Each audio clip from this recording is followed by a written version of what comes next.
You know, everybody's always talking about which caliber, which semi-automatic caliber is the best for carry, which is the most effective. Or is there very little difference between all of them? Well, today I want to take one big step towards deciding that by taking some of the more common carry calibers, semi-automatic calibers, taking them down to my range and doing a little something that I like to call Yankees Hydroshock Challenge, which is basically shooting water bottles.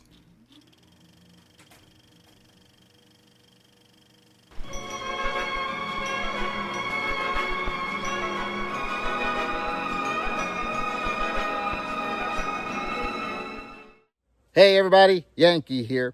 A lot of you have wanted more range videos, more outdoor videos, and I hate them.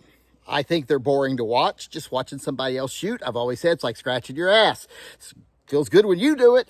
Watching somebody else do it, I don't get anything out of it. So I don't like filming at the range, plus it takes all the fun out of shooting when you have to worry about getting the shot, etc. But since you all demanded it, I thought I'd take some time today and come down here while I'm shooting today and film some stuff.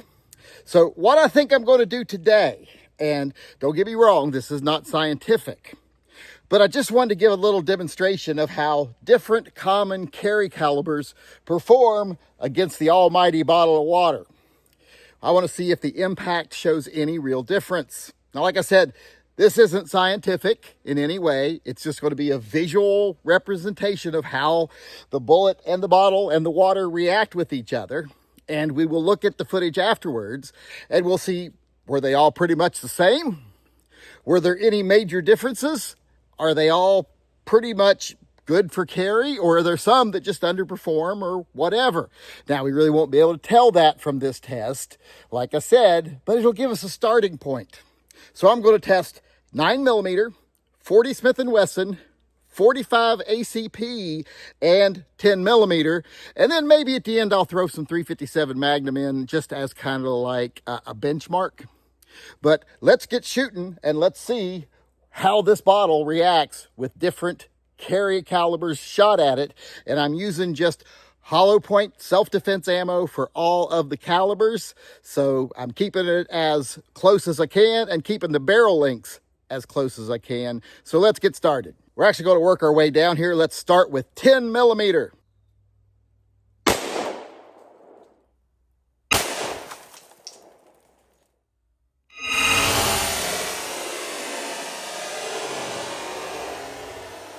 Now let's look at the 10mm bottle. As you can see, it's blown apart. This thing is split almost completely down the middle. That was a lot of energy transferred into that bottle. All right, now let's shoot 45 ACP.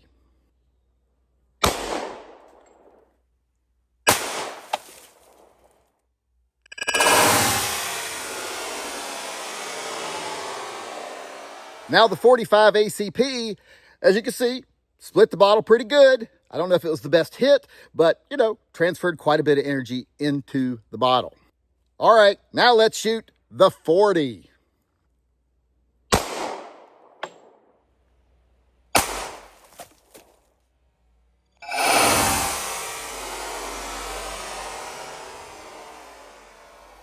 Now let's look at the bottle for the 40 Smith & Wesson, and you'll see it's very similar to the 45 ACP. Looks like about the same amount of damage. Now the 40 is smaller, but it is moving faster, transfers a little more energy, but I think it all kind of evens out in the long run, although 40 does have a lot greater potential. Just what I'm testing today seemed to perform very similarly. Now let's shoot the 9mm.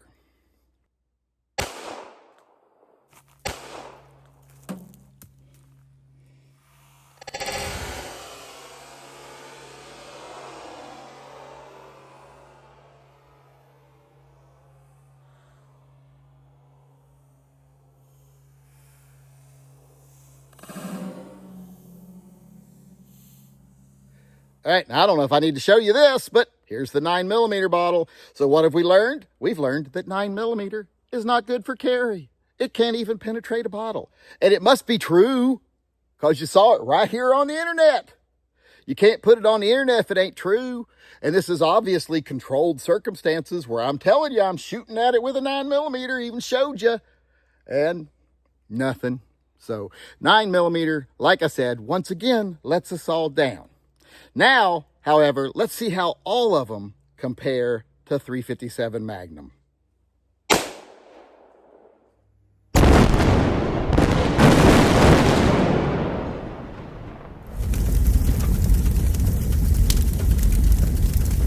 All right, that was tragic. As everyone could see, I was obviously reduced to ash.